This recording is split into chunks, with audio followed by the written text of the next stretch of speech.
আসসালামু আলাইকুম দর্শক, বলছি রেডিও ক্যারা বেড়াতে। আমি সংবাদ পড়ছি তারসিরা টিভিতে। সংবাদের শুরুতেই শিরোনাম, তারপর বিস্তারিত। অমাবস্যার রাতে চাঁদনি চিকচিক করতেছে, যদিও অন্ধকারে শয়তান ভয় পাইতেছে। উত্তরবঙ্গের মানুষ গাঁজা খেয়ে দিনের বেলা চাঁদ দেখতেছে, দক্ষিণবঙ্গে ঘূর্ণিঝড়ে বাড়িঘর নদীতে ভাসতেছে। এদিকে ওগান্ডা টিভি আপনাদের মাথা নষ্ট নিউজ শোনাইতেছে। এদিকে ঢাকা টু চট্টগ্রাম অভিমুখী সোনার বাংলা এক্সপ্রেস ট্রেনের লাইন ক্রস হলে বিশাল বড় দুর্ঘটনা হয়। জানা যায় এই মর্মান্তিক দুর্ঘটনায় মানুষের কোনো ক্ষয়ক্ষতি না হলেও ট্রেনটি এখন ঢাকা মেডিকেল হসপিটালে ভর্তিরত অবস্থায়।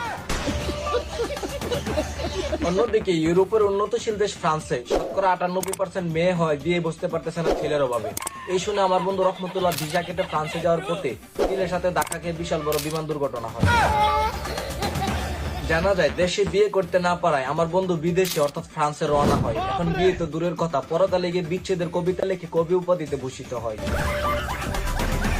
নির্বাচনের পর দেশের রাজনীতি নিয়ে বিশাল হুঁশিয়ারি প্রধানমন্ত্রী খায়রুল দেওয়ানের। বিস্তারিত দেখুন ডিজিটাল পাগল অর্থাৎ নাম ছাগলের রিপোর্টে। জয় বাংলা চোদাও, এনসিপি চোদাও, পুটকি মাইরা লাল কইরা দিমু সব শালাক। জাতীয় পার্টি চোদাও, জামাত চোদাও, আর জাইঙ্গার নিচে টাকা জমাইবা শালারা। তো দর্শক, এতক্ষণ দেখছিলেন নদীর ৬০ হাত গভীর থেকে পাওয়া আবাইদ্যা খবর। এখন দেখবেন বুকাস্টিং সংবাদ। রংপুরেতে আমার এক কাছের বন্ধু ৬ মাস অনলাইনে প্রেম করলে ওই মেয়েকে বিয়ে করার পর সে পূর্ণতা পায়।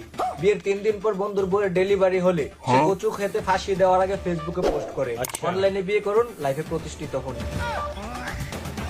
দিনে ৩ বেলা সেহরি খেয়ে সারা রাত রোজা রাখেন আপনার চ্যাট লিস্টের ৩ নাম্বার চুদলিং পং। জানা যায় প্রথম রোজাটা সহি সালামতে রাখার পর ফেসবুকে 183টা স্টোরি দিলে সে এখন তারাবির সময় ডাক চুরি করে। তো দর্শক, এতক্ষণ শুনছিলেন দেশের সব লেওরা মার্কা নিউজ। ভালো লাগলে লাইক, কমেন্ট, শেয়ার করে পাশে থাকুন। ধন্যবাদ।